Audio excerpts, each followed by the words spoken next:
اسلام ناجائز خوشی سے منع کرتا ہے، جائز خوشی کی حوصلہ افزائی کرتا ہے۔ نبی کریم صلی اللہ علیہ وسلم نے فرمایا کہ جب تم شادی کرو تو ولیمہ ضرور کرنا، چاہے ایک بکری کا بچہ ہی ذبح کرو۔ اور پھر صحیح بخاری میں موجود ہے، حضور علیہ السلام نے فرمایا جب تمہیں کوئی ولیمے کی دعوت دے تو ضرور جانا۔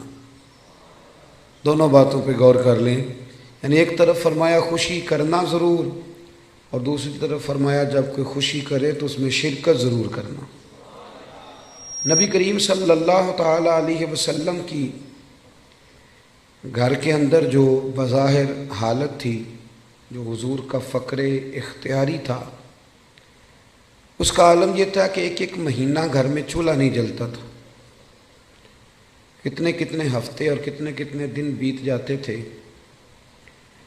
بغیر کھانا کھائے، روٹی کھائے، کھجور پر، سرکے پر، دودھ پر گزارا ہوتا تھا۔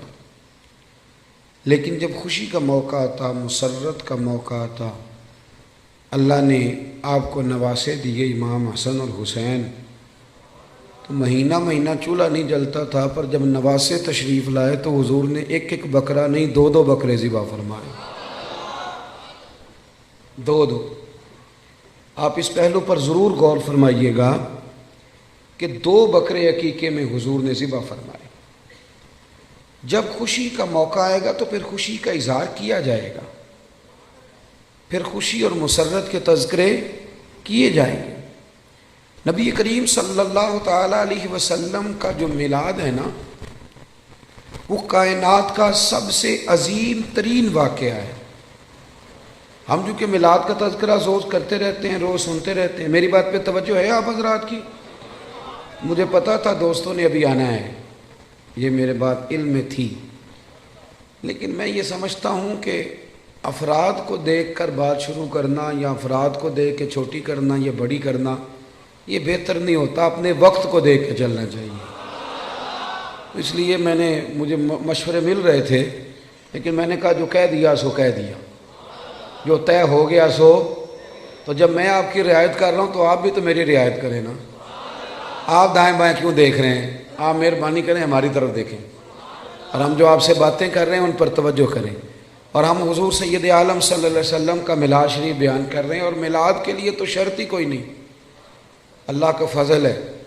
میلاد چونکہ ایمان کا تقاضا ہوتا ہے تو میلاد بندے دیکھ کے نہیں بیان کرنا چاہیے۔ 5 ہوں تو تب بھی ذکر مدینے والے کا ہی ہے، اور 5000 ہوں تو پھر بھی تذکرہ اسی محبوب کامل کا ہے۔ تو آپ میری بات پہ توجہ کریں گے، میں آپ سے کچھ باتیں عرض کر رہا ہوں۔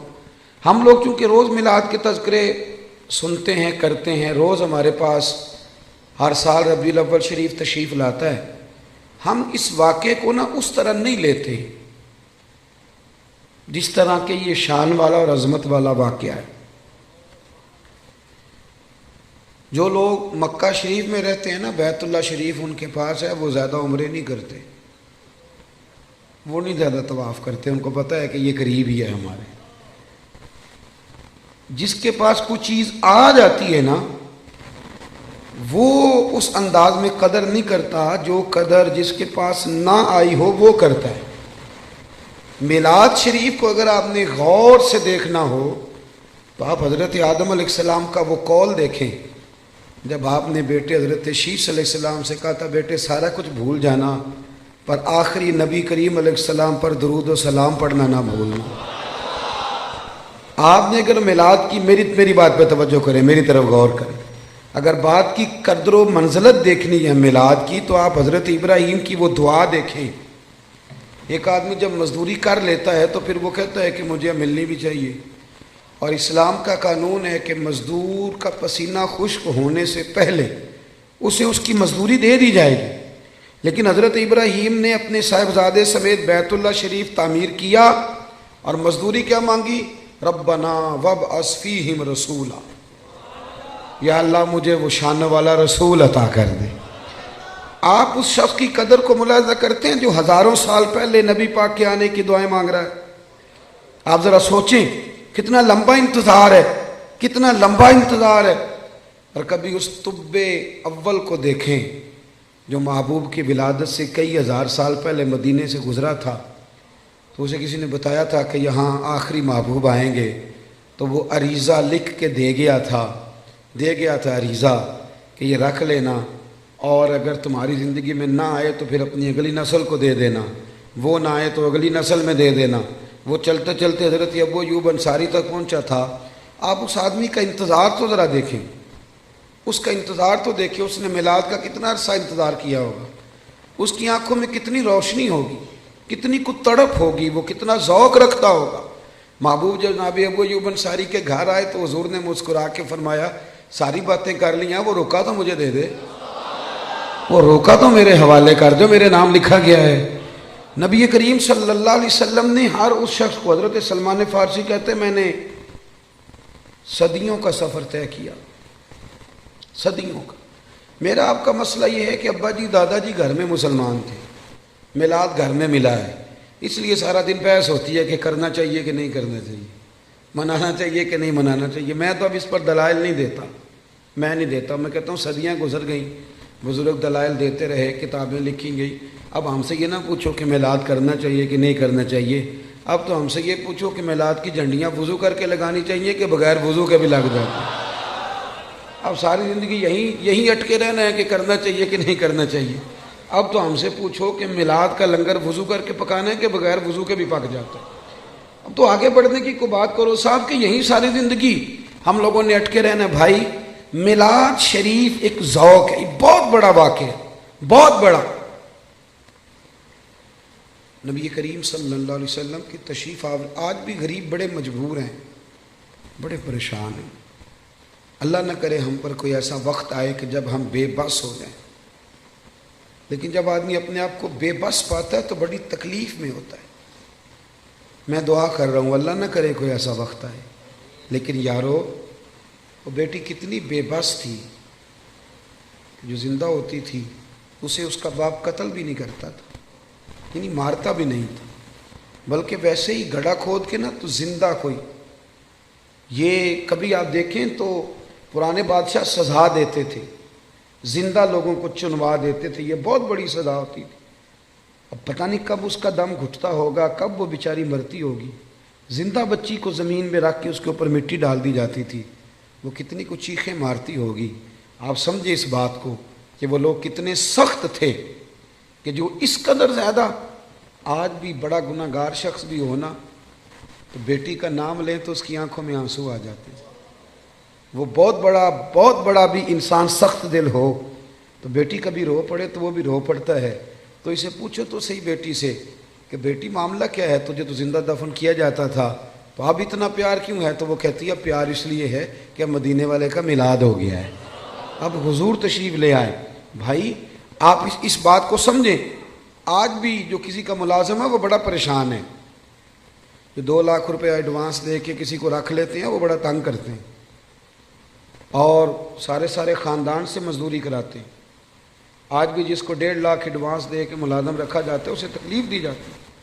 کبھی تو ایڈوانس والا اتنا پریشان ہے، کبھی اس سے پوچھ کے دیکھو تو جسے خرید لیا جاتا تھا اس کی مرضی کوئی نہیں، کھا نہیں سکتا، پی نہیں سکتا، جا نہیں سکتا، بلکہ یہاں تک حالت تھی کہ وہ اس کی ڈیوٹی ہے اونٹ سنبھالنے کی، تو وہ اپنی مرضی سے اگر اونٹ دھوپ سے کھول کے چھاؤں میں باندھ دیتا تو درے پڑتے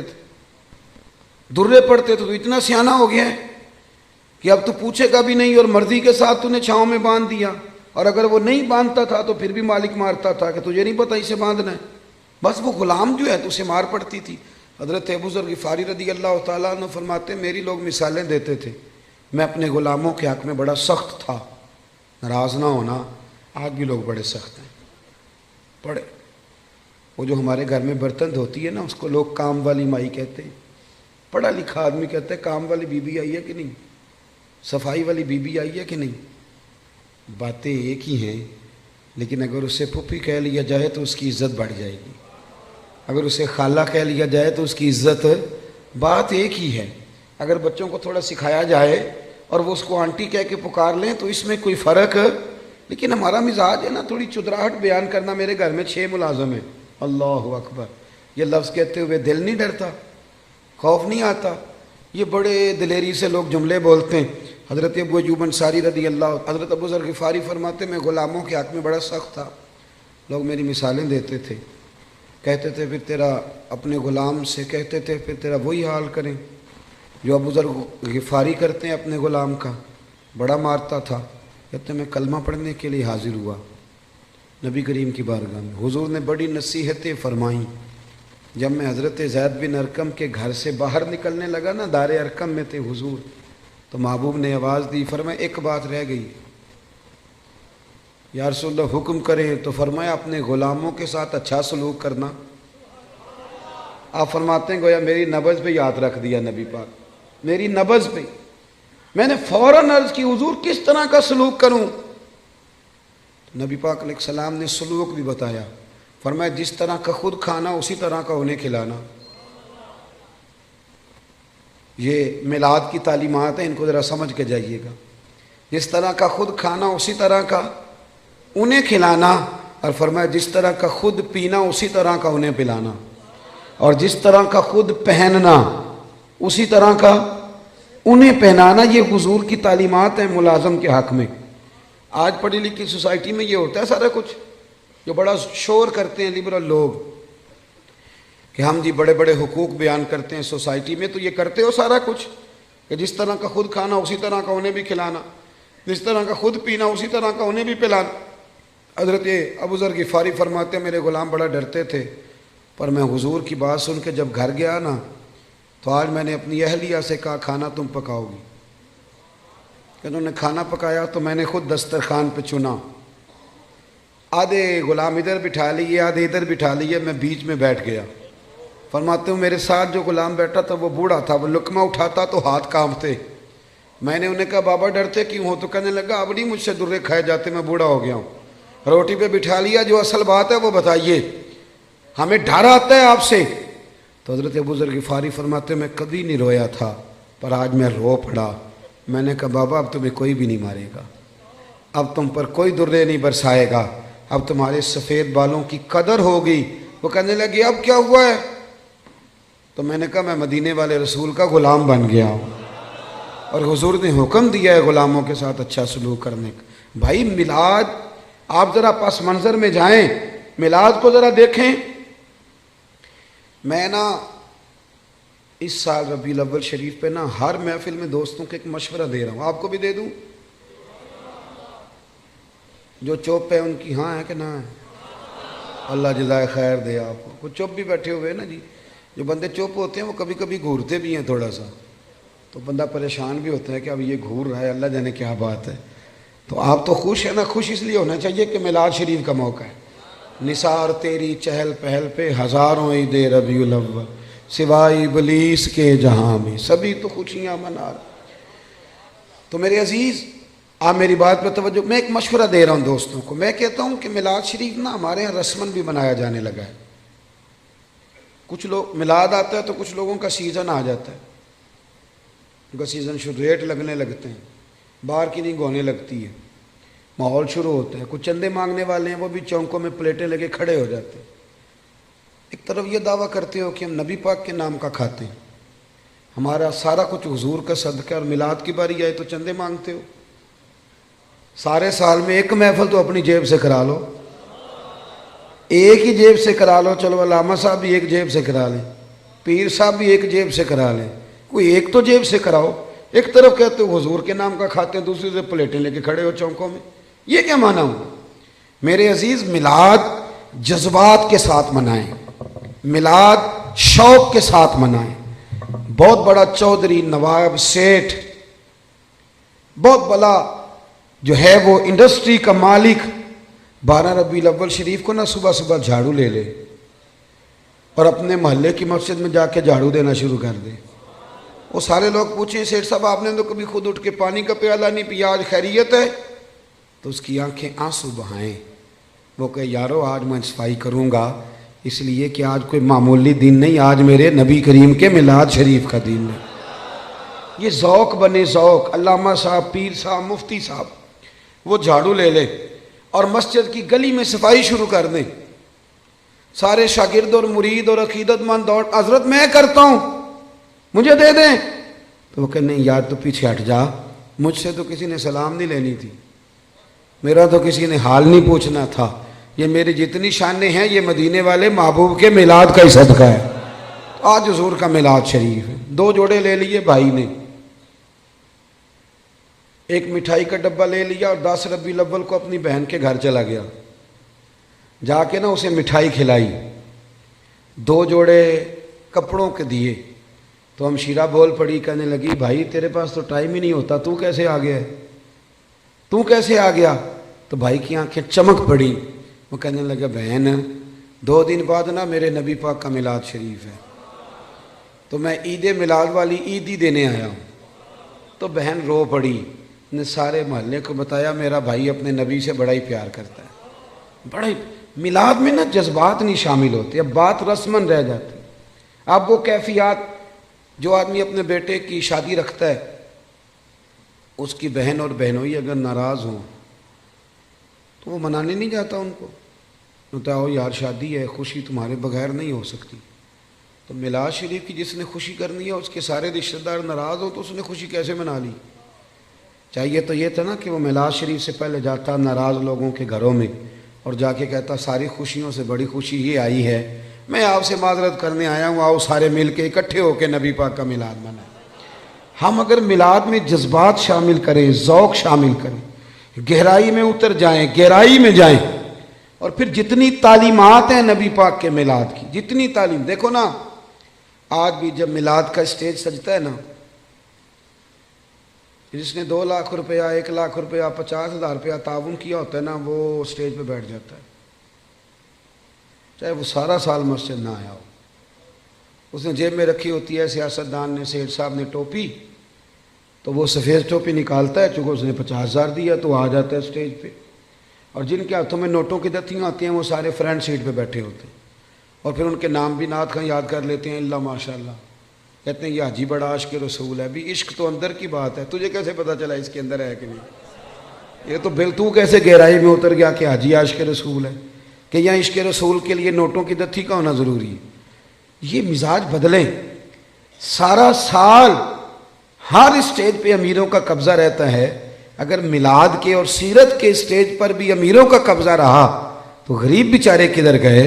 ایک تو نیکی کرو، محلے کا جو سب سے غریب آدمی ہے جس کو کبھی کسی نے نہیں پوچھا، اس کے لیے ایک جوڑا بنواؤ، اس کے سر پہ دستار سجاؤ، اور جو فجر کے وقت آ کے مسجد کھولتا ہے، صفائی کرتا ہے، اسے کپڑے پہناؤ، اچھے دستار سجاؤ، میلاد کے اسٹیج پہ بٹھاؤ، تو وہ کہے اب کیا کرنا ہے تو اسے کہو اب کہنا ہے ہم غریبوں کے آقا پہ بے حد درود، ہم غریبوں کے آقا پہ، ہم غریبوں کے آقا پہ بے حد درود، اور ہم فقیروں کی ثروت پہ لاکھوں سلام۔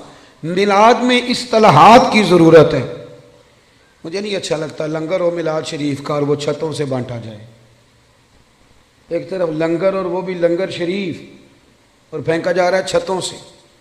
میلاد شریف کے لیے میں اپنے ہاں یہ اہتمام کرتا ہوں، میں کہتا ہوں تازی روٹی، آپ باورچی سے کہیں وہ روٹیاں پکائے، صبح فجر کے بعد کھانا شروع ہو جاتا ہے۔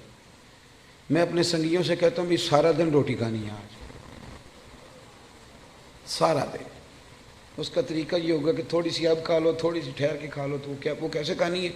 غریبوں کو بلا بلا کے لاؤ۔ آپ کو پتہ ہے نا ہر محفل میں غریبوں کے دسترخوان الگ ہوتے ہیں، امیروں کے دسترخوان۔ پیر صاحب کو چونکہ گلے کی تکلیف ہوتی ہے تو ان کے لیے اللہ ماشاءاللہ دیسی گھی کی یخنی الگ تیار ہوتی، کالی مرچ والی، انہوں نے الگ کھانی ہوتی، وہ سارا بندوبست الگ سے تیار ہوتا ہے، اور غریب آدمی کو پھینکے جاتے ہیں یوں کر۔ یہ اعزاز نہیں۔ میری بات کی سمجھ آ رہی ہے؟ آپ مجھے بتائیں کہ آپ بیٹے کی شادی کریں تو شاپر پھینکیں گے، ڈبے پھینکیں گے، آپ چھتوں سے پھینکیں گے؟ آپ لوگ کہیں گے یہ کیا طریقہ ہے؟ آپ بٹھائیں لوگوں کو اور ان کے ساتھ خود بیٹھیں، سیٹھ صاحب، چودھری صاحب، علامہ صاحب، مفتی صاحب، پیر صاحب، ویسے ہی غریب کے ساتھ بیٹھ جائیں گے نا تو روٹی آنے سے پہلے ہی آدھا پیٹ بھر جائے گا اس کا، وہ سمجھے گا مجھے عزت مل رہی ہے، مجھے وقار مل رہا ہے۔ میلاد کے موقع پر غریب کو بٹھال کے، اللہ کرے کہ ہم یہ خوشی منائیں کہ آج روٹی میں اپنے ہاتھوں سے کھلاؤں گا، آپ کھانے ڈال ڈال کھلائیں، ان کو کھلائیں، ان کی خدمت کریں، اظہار مسرت کریں، شوق پیدا کریں۔ سیاستہ میں روایت ہے، حضرت عتبان بن مالک رضی اللہ تعالیٰ عنہ نابینا صحابی تھے، میرے نبی کریم علیہ السلام کی خدمت عالی مرتبت میں حاضر ہوئے، عرض کی یا رسول اللہ صلی اللہ علیہ وسلم میرا دل کرتا ہے میرے گھر تشریف لائیں۔ صاحب نسیم الریاض نے ایک باب باندھا ہے شرح شفا شریف میں، وہ فرماتے ہیں کہ جب تک نبی کریم علیہ السلام کا شوق نہیں نہ پیدا ہوتا ساری عبادتیں پھیکی رہ جاتی۔ کیا چیز جی؟ شوق۔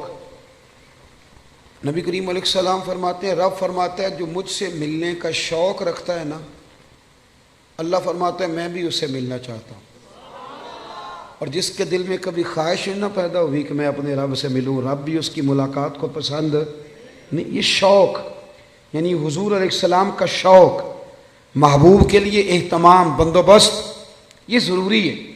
حضرت عتبان بن مالک عرض کرنے لگے یا رسول اللہ کبھی میرے گھر آئیں، تو نبی رحمت سید عالم صلی اللہ علیہ وسلم نے فرمایا کل ظہر کے بعد آؤں گا۔ کتنے لوگ آئیں؟ عرض کی حضور ظہر کے نمازی سارے ہی آ جائیں۔ حضرت ابو ہریرہ رضی اللہ تعالیٰ عنہ فرماتے ہیں ظہر کے نمازی سارے پہنچ گئے۔ آپ نے مجھ سے ناراض نہیں ہونا چونکہ آج آپ نے سننے کے بلایا ہے، تو جو میں سنا سکتا ہوں وہی سنانا ہے نا، میں نے جو مجھے آتا ہے وہی سنانا ہے نا آپ حضرات کو۔ میرا یہ دعویٰ ہے کہ نعرے سارے لوگ ہی لگاتے ہیں لیکن اپنے اپنے وقت پہ نعرے۔ حضرت ابو ہریرہ فرماتے ہیں کہ جب ہم ان کے گھر گئے تو وہ نعرے لگانے لگے، اور نعرے وہ پتہ کیا لگاتے تھے؟ کہتے تھے لوگوں ذرا جھانک کے تو دیکھو، دنیا میں جو سب سے زیادہ عزت والے ہیں وہ میرے مہمان بنے ہوئے ہیں۔ مجھے ایک سیٹ صاحب کہنے لگے رات محفل میلاد تھی، نعت خانوں نے اور واعظین نے سونے نہیں دیا، تو آپ یہ نہ کریں غریبوں کو دے دیں۔ میں نے کہا سیٹ صاحب آپ گئے تھے محفل میں؟ کہنے لگے نہیں۔ تو میں نے کہا پہلے بھی تو وہاں غریب ہی کھانے جاتے ہیں، امیر کون سا ہوتا ہے ادھر؟ امیر تو جاتا ہے جب ایم پی اے جلسہ کرے تب، وہ تو جب ایم این اے کا جلسہ ہوتا ہے تب جاتا ہے، تو وہاں تو پہلے بھی غریب ہی جاتے ہیں۔ تو اور نہ کسی غریب کو اگر کوئی رہ گیا تو وہ ہمیں دے دو، ہم اسے بھی کھلا دیتے ہیں، ورنہ میلاد کی محفلوں میں، اور میں صحیح کہہ رہا ہوں کہ نہیں؟ اور اس کی دلیل ہے ہمارے پاس، نبی پاک علیہ السلام نے فرمایا میرا دین غریبوں میں آیا غریبوں میں رہے گا، اور جب میں قیامت میں جنت میں جاؤں گا تو میرے آگے پیچھے دائیں بائیں غریب لوگ ہی ہوں گے۔ تو یہ تو طے شدہ بات ہے، تو آپ مزید کس غریب کی بات کر رہے ہیں وہ بتا دیں، آپ اس کو بھی شامل کر لیتے ہیں۔ دوست، نعرے تو کوئی نہ کوئی اپنے اپنے وقت پہ لگاتا ہی ہے۔ یارو صبح الیکشن شروع ہو جائے تو جو آدمی بڑا سنجیدہ ہے نا، بڑا سیانہ ہے، وہ اپنی گاڑی پہ جھنڈا بھی لگائے گا، اس پہ پوسٹر بھی لگائے گا، اپنی جیب سے فلیکشیں بھی بنوائے گا، فوٹو بھی لگائے گا، اپنے دروازے کے سامنے دفتر بھی کھولے گا، اور وہاں وہ کھانے کے بندوبست بھی کرے گا، اور جب ریلی نکالنی ہوگی تو ریلی بھی نکالے گا، نعرے لگانے ہوں گے تو نعرے بھی لگائے گا۔ وہ الگ بات ہے کہ الیکشن کے 6 ماہ کے بعد کہے گا اوہ بھول گیا ہو، غلط بندے کو ووٹ دے بیٹھا ہوں۔ لیکن نعرے سیٹھ صاحب بھی لگاتے ہیں، نعرے وکلاء بھی نہیں لگاتے؟ ہاں نہ تو کرے نا، نہیں لگاتے تو میں بتاتا ہوں لگاتے ہیں، سارے اپنے اپنے پروگراموں پہ نعرے لگاتے ہیں، لیکن 6 ماہ کے بعد کہتے ہیں غلطی ہو گئی، غلط آدمی کے نعرے لگا بیٹھے، اور یارو چھوڑو، کب تک جھوٹوں کے نعرے لگاؤ گے؟ ہمارے ساتھ مل جاؤ، پہلے دن سے سچے نبی کے نعرے لگا رہے ہیں، ایک دن بھی سجدہ صاف نہیں کرنا پڑا، ایک دن بھی سجدہ صاف نہیں، پہلے دن سے لگا رہے ہیں، اور اعلیٰ حضرت فرماتے ہیں حشر تک ڈالیں گے پیدائش مولا کی دھوم، مثل فارس نجد کے کلے گراتے جائیں۔ او بھائی ادھر آ جائیں، سچے محبوب۔ حضرت ابو ہریرہ فرماتے ہیں انہوں نے نا شور کرنا شروع کیا، کہنے لگے لوگوں آؤ دیکھو جو سب سے زیادہ عزت والے ہیں وہ میرے مہمان بنے ہوئے۔ پھر انہوں نے کیا کیا؟ سارے محلے کی دعوت پکائی۔ نبی کریم علیہ السلام نے فرمایا ہمیں بلایا تو اب بتاؤ کرنا کیا ہے؟ تو عرض کرنے لگے یا رسول اللہ صلی اللہ علیہ وسلم میرے گھر کے کسی کونے میں 2 رکعتیں نماز پڑھ دیں، میں جب تک زندہ رہوں گا وہاں سجدے ہی ادا کرتا رہوں گا۔ صحابہ کرام کا جو وابستگی ہے نا ذات رسالت کے ساتھ، ہمارے ہاں ایک تو وہ طبقہ ہے جو بیچارہ ابھی تک ابحاث میں الجھا ہوا ہے، اور ایک ہم لوگ ہیں جو منانے والے۔ ہمارا وہ ذوق، وہ خوبصورتی، وہ حسن، وہ وارفتگی یارو دیکھو نا، ایک میں ہوں جو کہہ رہا ہوں میلاد کرنا چاہیے، اور ایک وہ شخص ہے جو ریڑھی لگاتا ہے، مزدوری کرتا ہے بیچارہ، اور روزانہ 100 روپیہ بچاتا ہے، پھر وہ بچا کے پیسے جمع کرتا ہے، پھر وہ سال کے بعد کسی نعت خواں کو، قاری کو، کسی خطیب کو دعوت دیتا ہے، پھر وہ دریاں بچھاتا ہے، پھر حسب توفیق وہ روٹی پکاتا ہے، پھر وہ لوگوں کو پیغام دیتا ہے، نہ اس کی فوٹو آتی ہے، نہ وہ اسٹیج پہ بیٹھتا ہے، نہ اس کا اشتہار پہ نام آتا ہے، لیکن ایک بات تو پکی ہے نا کہ اس نے غربتوں میں رہ کے جب ذکر رسول کی بزم سجائی ہے تو یہ تو دعویٰ ہے نا کہ اس کی روح کا رشتہ ہے مدینے والے رسول کے ساتھ، اس کی روح کا رشتہ ہے۔ ہمیں اپنی نسلوں کو، بچوں کو بتانا چاہیے، اور پھر پوری دنیا میں جب آپ میلاد مناتے ہیں تو پیغام امن جاتا ہے۔ پوری دنیا میں ایک دفعہ میلاد کی جلسے کو معمولی نہ سمجھے، میری طرف دیکھیں، جب آپ میلاد مناتے ہیں تو میری طرح کا بالکل چھوٹا آدمی بھی ہو تو یہ تو وہ بتاتا ہے نا کہ حضور کے آنے سے پہلے بیٹیاں ذبح ہوتی تھیں، یہ تو وہ بتاتا نا غلام بکتے تھے، یہ تو بتاتا ہے نا کہ ماں باپ کی کوئی قدر ہے۔ یہ ہر جگہ ہوتا ہے کہ نہیں ہوتا؟ ہر میلاد میں، بلکہ کئی لوگ شکوہ بھی کرتے ہیں، لو جی ہر سال وہی بات چھیڑ دیتے ہیں، تو میں کہتا ہوں یہی تو بات ضروری ہے چھیڑنی۔ ہر آدمی یہ ہر سال یہ بات بتلاتا ہے نا کہ غلام بکتے تھے، ہر سال ہر آدمی یہ بات کرتا ہے کہ ماں باپ منڈیوں میں بیچے جاتے تھے۔ تو جب آپ ربیع الاول شریف میں میلاد مناتے ہیں نا تو نبی پاک کی تعلیمات نئے سرے سے پوری دنیا کے اندر پھیلتی ہیں، نئے سرے سے۔ اور میں نے دیکھا ہے، میں نے ملک سے باہر بھی دیکھا ہے کہ صرف ایک زبان میں نہیں، ہر زبان میں میلاد کے جب تذکرے چھڑتے ہیں، ہر زبان میں، تو پوری دنیا میں یہ پیغام جاتا ہے کہ یہ 12 ربیع الاول کے جو ایام ہے یہ پیغام امن کے ایام، یہ پیغام محبت کے ایام۔ یہاں عورتوں کے حقوق کی بات ہوگی، یہاں جانوروں کے حقوق کی بات ہوگی، یہاں ماں باپ کے حقوق کا ذکر ہوگا، یہاں پڑوسی کے حقوق کا ذکر ہوگا، یہاں بیٹی کی بابت بتایا جائے گا۔ ایک بات اور آپ سے کرنی ہے، اس پر بھی آپ نے خاص توجہ کرنی ہے۔ انسان، کچھ چیزیں ایسی ہوتی ہیں جو اس کی تقریر سے ثابت ہوتی ہیں، اور کچھ چیزیں ایسی ہوتی ہیں جو اس کے عمل سے ثابت۔ ہمارا زمانہ نا تیز لوگوں کا زمانہ ہے، لوگ آگے بڑھ کے نا اپنا بتانا چاہتے ہیں، اپنا بتانے سے بات نہیں بنتی، عمل کرنے سے بات بنتی۔ میں اپنے دوستوں کو اکثر مشورہ دیتا ہوں کہ کبھی کسی کو شیشے میں اتارنے کی کوشش نہ کرنا۔ اگر تم نے کسی کو شیشے میں اتارا تو دنیا بڑی تیز ہے، وہ تمہیں شیشے میں اتار لے گا، مت کوئی ایسا کام نہ کرنا۔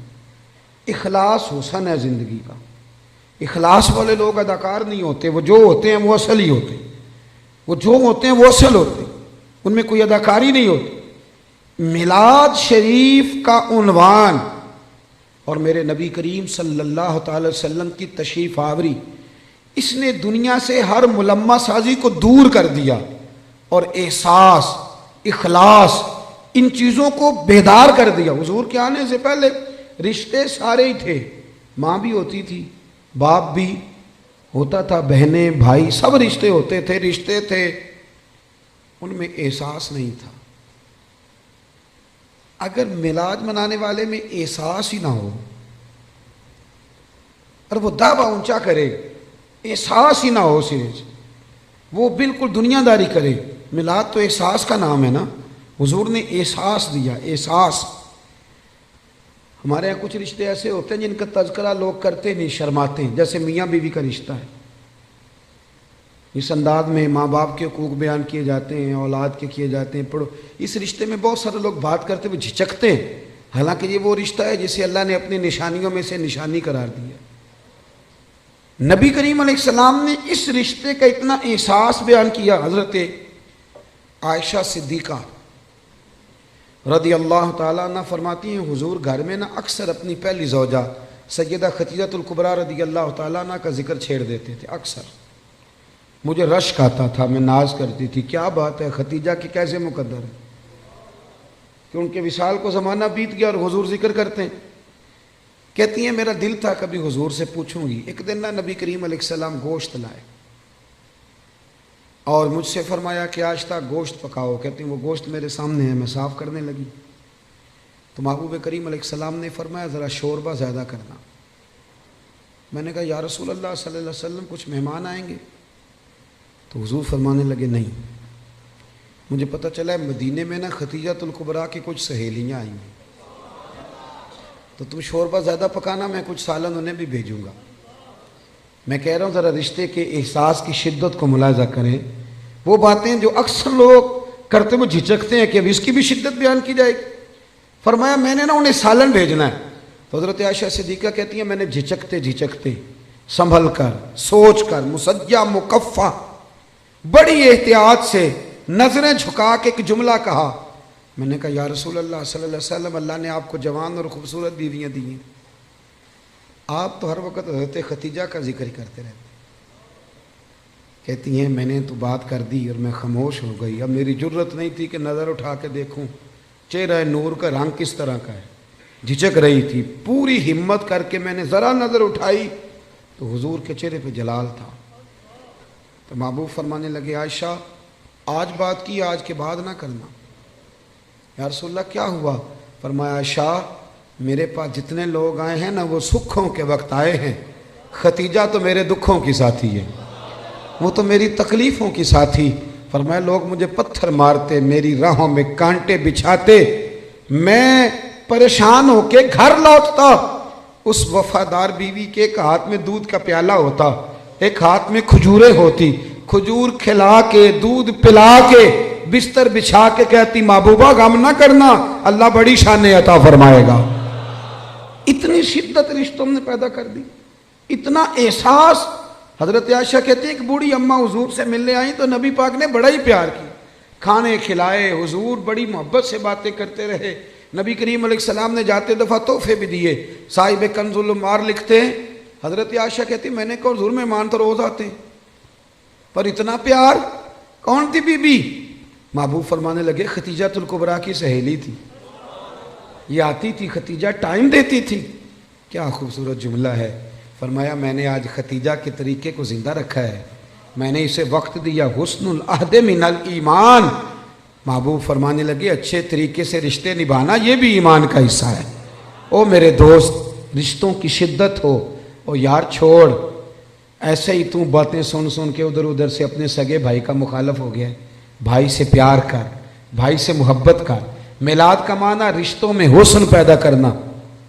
ایک صحابی نے آ کے عرض کی یا رسول اللہ یہ میرا بھائی آپ کے پاس ہی بیٹھا رہتا ہے، مشکات میں موجود، سارے کام تو مجھے کرنے پڑتے ہیں۔ تو میلاد والے محبوب نے کیا خوبصورت جملہ کہا، فرمایا جا جا کے ڈیوٹی کر، رب جو تجھے رزق دیتا ہے نا وہ اس کی برکت سے عطا کرتا ہے۔ اتنا حسن پیدا کر دیا رشتوں میں، اتنا۔ او یار بہن کے لیے جو جذبات نبی پاک نے بیان فرمائے۔ حضرت شیمہ حضور کی رضائی بہن تھی، توجہ ہے میری بات پر؟ میں ایک شکوہ کر لوں آپ دوستوں سے ہلکا سا، بھائی نہ یاروں کو ٹائم دیتے ہیں، بہنوں کو نہیں دیتے، فون بھی نہیں کرتے۔ بہن پردیس میں نہ انتظار کرتی رہتی ہے کہ چلو کبھی بات کریں۔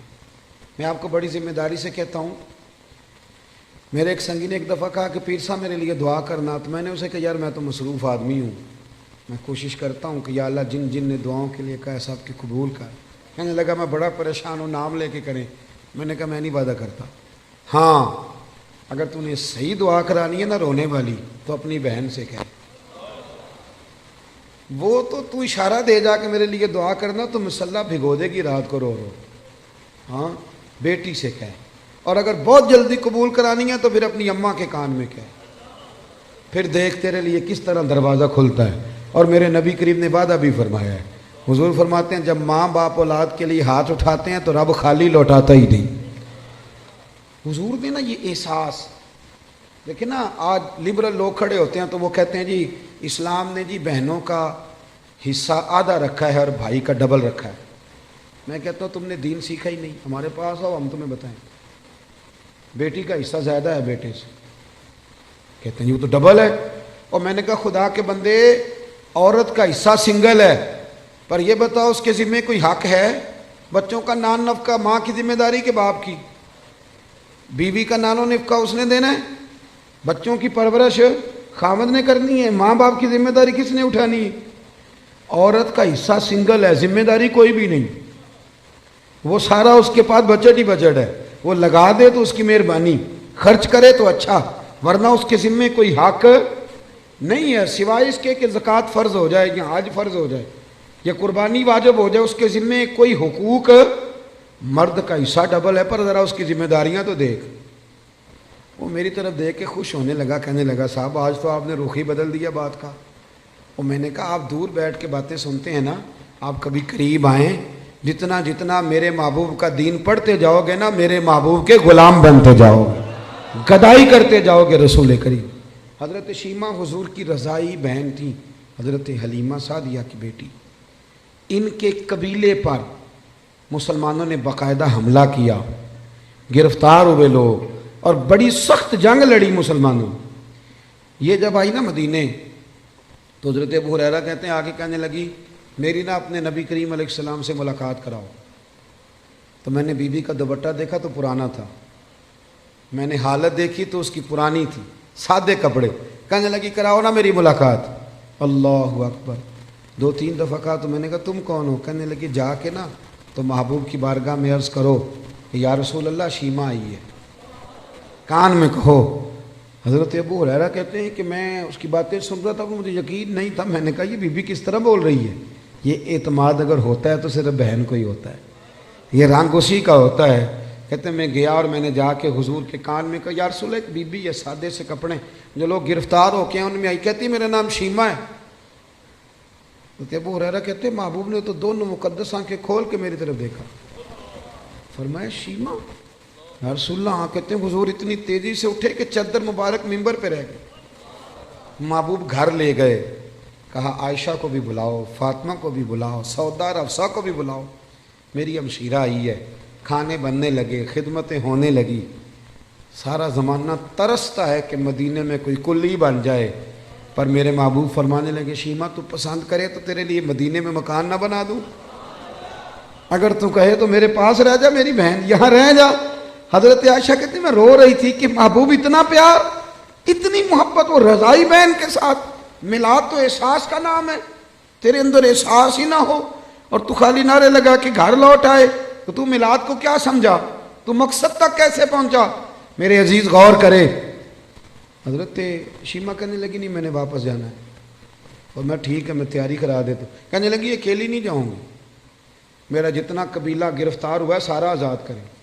حضرت عائشہ کہتی ہیں پہلے جتنی بھی باتیں ہوتی تھی مشورے سے ہوتی، صحابہ کو بلایا جاتا، مشورہ کیا جاتا، لیکن ادھر بہن کے لب ہلے آزاد کر دیں، ادھر حضور نے مشورے نہیں لیا، فرمایا جا سارے ہی آزاد ہیں بغیر مشورے۔ احساس کا نام میلاد ہے، تھوڑا احساس۔ آپ یقین کریں کبھی کبھی بڑی دقت ہوتی ہے، محافل میلاد میں بڑی دقت ہوتی ہے، یار آپ احساس ہی نہیں کر رہے، آپ سمجھ ہی نہیں رہے چیزوں کو کہ یہ کس قدر خوبصورتی کا موقع ہے۔ پوری دنیا کے احساس کا پیغام اگر دیا جا سکتا ہے تو میلاد شریف کے نام پر دیا جا سکتا ہے، میلاد النبی کے نام پر۔ ایک بات اور کرتا ہوں بات سمیٹنے سے پہلے، حضرت ام ایمن رضی اللہ تعالیٰ عنہ، یہ حضرت عبداللہ جو محبوب کے والد گرامی ہیں، حضرت عبداللہ رضی اللہ تعالیٰ عنہ کی آزاد کردہ کنیز تھی۔ حضرت آمنہ کی بھی انہوں نے خدمت کی، نبی کریم کو دودھ بھی پلایا۔ مکہ مکرمہ سے جب ہجرت کر کے لوگ مدینے آئے تو یہ بھی آئی تھی، تو جن لوگوں کو نبی پاک صلی اللہ علیہ وسلم نے بھائی بھائی بنایا تو انہوں نے پھر اپنی جائیدادیں آدھی دے دی تھیں، آپ نے سنی ہوئی یہ بات۔ حضرت ام ایمن کو بھی ایک باغ ملا، جب خیبر کے علاقے فتح ہو گئے، بنو نذیر بنو قریظہ کی جائیدادیں آ گئیں، تو نبی پاک صلی اللہ علیہ وسلم نے صحابہ سے فرمایا کہ یہ جو مہاجر ہونا اب یہ تم جائیدادیں لے لو اور اپنے انصار بھائیوں کی زمینیں واپس کر دو۔ سب نے واپس کر دی۔ حضرت ام ایمن کو ایک باغ ملا ہوا تو حضور نے فرمایا آپ بھی واپس کر دیں، بوڑھی تھی، رضائی والدہ تھی، آپ بھی واپس کر دیں۔ کہنے لگی میں تو نہیں کرتی، میں تو نہیں کرتی۔ اب نبی پاک کو کوئی انکار کر سکتا ہے؟ میں نہیں کرتی، مجھے تو پیار ہو گیا۔ حضرت عائشہ صدیقہ رضی اللہ تعالیٰ عنہ کہنے لگی ام ایمن آپ حضور کو انکار کر رہی؟ محبوب فرمانے لگے عائشہ آپ بیچ میں نہ بولے، میں جانوں اور ماں جانے۔ حضرت عائشہ کہتی ہیں میں اس حسن کے قربان جاؤں، حضور منا رہے ہیں نبی کریم، اللہ کرے آپ کو سمجھ آئے۔ یہ جوان بچوں کو میری بات، کبھی کبھی اماں کو منایا کرو، اور یار کبھی کبھی والد سے کہا کرو کہ ابا جی بیٹھو موٹر سائیکل پہ، سردیوں کے کپڑے نہ لے کے آئے۔ کبھی کبھی اماں سے کہا کرو کہ اماں جی آج میرا دل کرتا ہے، میری مرضی کا کھانا بناؤ اور کھانا نہ میرے آنے تک دونوں مل کے کھائیں گے. اس احساس کا نام میلاد ہے. نبی کریم صلی اللہ علیہ وسلم جناب ام ایمن کو منانے لگے, اماں دے دے, سب نے دے دیا. کہنے لگے مجھے پیار بڑا ہو گیا, اتنے سال بیت گئے, مجھے اس باغ سے پیار ہے. حضور حضرت ام ایمن کو ساتھ لے کے گئے. پہلے ایک باغ دکھایا, کہنے لگی میں نہیں یہ لیتی. پھر دوسرا دکھایا, یہ بھی نہیں لیتی. چوتھا باغ دکھایا تو کہنے لگے یہ ملے تو میں دے دوں گی. محبوب فرمانے لگے الحمدللہ الحمدللہ, انصاری کا باغ بھی واپس ہو گیا ہے اور میری اماں بھی راضی ہو گئی. دونوں بات تھوڑا سا نا پیار. آپ یقین کریں اس طرح لڑتے ہیں لوگ چوکوں اور بازاروں میں, اتنی گھٹن ہے اور بڑے پریشان ہیں لوگ, بڑی دقت ہے. وجہ صرف اتنی ہے کہ وہ جو احساس ہے نا کہ میں ہوں اور اس کے بعد پھر دوبارہ میں ہوں, یہ کبھی ختم ہو جائے نا. اور سب نے کوئی نہ کوئی بات اوڑھ لی ہے. میرے بھی ذہن میں آ گیا کہ میں پیر صاحب ہوں, میرے بھی تو مرید ہیں نا, میں بھی ایک ادارے کا صدر نشین ہوں, مجھے بھی ماننا چاہیے. اس سے تھوڑا نکل آئے, تھوڑا احساس پیدا کریں, عزت دینی شروع کر دیں. آپ یقین کریں معاشرے میں ہر بندہ باعزت ہو جائے گا. پیار کرنا شروع کر دیں. آپ یقین کریں معاشرے سے ساری نفرتیں ختم ہو جائیں. آپ ایک دوسرے کو خوشبو بانٹنی شروع کر دیں. یقین کریں ہر تعفن, ہر بیماری دور ہو جائے گی. ہمسائے کا دروازہ صاف کرنے کا ارادہ کر لو, اللہ کریم ہمارے گھروں کو بھی صفائی عطا کر دے گا. میں اپنے دوستوں سے کہا کرتا ہوں, ایک صاحب ایک دفعہ آئے, کہنے لگے بڑے علاج کرائے, بڑے تعویذ لیے, لیکن اللہ نے اولاد نہیں دی. تو میں نے کہا یار اگر نہیں نہ دی تو پھر اللہ کی حکمت ہے. بھائی کے بچے ہیں, بہن کے ہیں, کہنے لگے ہیں. تو میں نے کہا ان کو اپنے بچے سمجھ لو, وہ تو اپنے ہی بچے ہیں نا. احساس کی بات ہے نا, آپ احساس کر لیں. آپ یقین کریں ایک بزرگ تھے, تو ان کے پوتے بیاہنے کے قابل ہو گئے تھے, تو بڑی فکر کرتے تھے گھر کی. تو ان کے بچے مجھے کہنے لگے ابا جی فکر سے بیمار ہیں, انہیں سمجھائیں. تو میں نے کہا بابا جی آپ چھوڑ کیوں نہیں دیتے؟ کہنے لگے بچپن سے ہی فکر والا ہوں, ماں باپ کی بڑی کی ہے, بہن بھائیوں کی بھی بڑی کی ہے, اولاد کی بھی بڑی کی ہے. جب تک زندہ ہوں فکر ہی کرتا ہوں. میرا دل کرتا ہے میری زندگی میں پوتے پوتیاں بھی اپنے اپنے گھر والے ہو جائیں. تو اگر تو احساس ہو گیا تو پھر تو بڑی بات ہے, نہ ہوا تو نہ ہوا. اپنی زندگی میں شعور لائیں. اگر ہم تھوڑا تھوڑا کر کے میلاد کو اس کے حسن کے ساتھ سجانے لگے, پیار کرنے لگے, اور کم از کم یہ سارے دن ہی ہمارے درود و سلام میں گزر جائیں, یہ سارے دن. اور اگر 12 ربیع الاول شریف کو بھی کسی نے 5 نمازیں نہ پڑھی تو پھر شکوہ کرنے والا شکوہ تو کرے گا نا, اور صحیح کرے گا کہ وہ نماز جس کے بارے میں نبی پاک نے فرمایا نماز پڑھو گے تو میری آنکھیں ٹھنڈی ہو جائیں گی. تو میں نماز پڑھ کے بھی تو انسان نبی کریم کو راضی کرتا ہے نا. بہت ساری چیزوں کو آپ حدود میں لائیں. آپ کے شہر کا مجھے نہیں پتہ, میں نے اپنے شہر میں دوستوں سے ہاتھ باندھ کی گزارش کی ہے, ہاتھ باندھ, باقاعدہ ہاتھ باندھ کے. میں نے کہا تھا مہربانی کرو عورتوں کو ماڈل دیکھنے نہ لانا, ہم پہ رحم کھاؤ. یہ کون سا میلاد ہے کہ آپ بیویوں کو موٹر سائیکل پہ بٹھائیں اور بے پردگی کرے راتوں کو؟ یہ کون سا میلاد شریف؟ مہربانی کرنا. اور کسی جگہ میلاد میں کوئی غیر شرعی حرکت ہوتی ہے تو یاد رکھنا وہ میلاد سے حضور راضی نہیں ہوں گے, بلکہ نبی کریم علیہ السلام گریبان تھامیں گے اور سوال کریں گے کہ میرے نام پر یہ دھما چوکڑی, اتنا بڑا ظلم. مہربانی فرمائیں بالکل دائرہ شریعت کے اندر بالکل. اور میلاد میں وہی کام کریں جو ہمارے بزرگوں نے ہمیں دیے ہیں. سب سے پہلے تلاوت ہوتی ہے, اس کے بعد نعت شریف کے بعد بیان, اور بیان کے بعد سلام, اور سلام کے بعد. اور آپ کسی کے سامنے یہ والا میلاد پیش کریں گے تو میں ذمہ داری سے کہہ رہا ہوں کہ اس میں سے کوئی چیز ایسی نہیں جس پہ کوئی ناجائز کہہ سکے. نہ قرآن پڑھنا ناجائز ہے, نہ نعت پڑھنا, نہ تقریر کرنا ناجائز ہے, نہ محبوب پہ درود و سلام بھیجنا, کوئی ایسی چیز نہیں. لیکن بہت اندر رہ کے, اور وہ جو لوگ سیاستدانوں کے نعرے لگاتے ہیں اور سیٹھوں کے جلسوں میں جاتے ہیں, ان سے بھی میری گزارش ہے کہ اگر وہاں کے لیے وقت نکل سکتا ہے تو پھر مہربانی کرنا میلاد کے جلوس میں بھی سب سے اول صفوں میں نظر آنا, اول صفوں میں نظر آنا, اور میلاد کی محفلوں میں بھی ذرا آگے آگے دکھائی دینا. دعا کرتا ہوں جو میں کہہ سکا اللہ قبول فرما لے, جہاں بھول گئے اللہ ہم سے درگزر فرمائے. اللہم صلی علی سیدنا و مولانا محمد معدن الجود والکرم وعلیہ وبارک وسلم. اللہ ہمارا حاضر ہونا قبول فرما, دین کے کاموں میں اخلاص عطا فرما, ریاکاری، بناوٹ، تصنع، ذاتی شہرت، ذاتی مفادات سے محفوظ فرما، ہمارے گناہ معاف فرما، ہماری غلطیوں سے درگزر فرما۔ اللہ نفع والا علم عطا فرما، اخلاص والا عمل نصیب فرما۔ محبوب کے میلاد کا صدقہ امت مسلمہ کے حق میں رحمت والے فیصلے فرما۔ 80 لاکھ کشمیری ظلم کی چکی میں پس رہے ہیں، مالک ان کی مدد فرما۔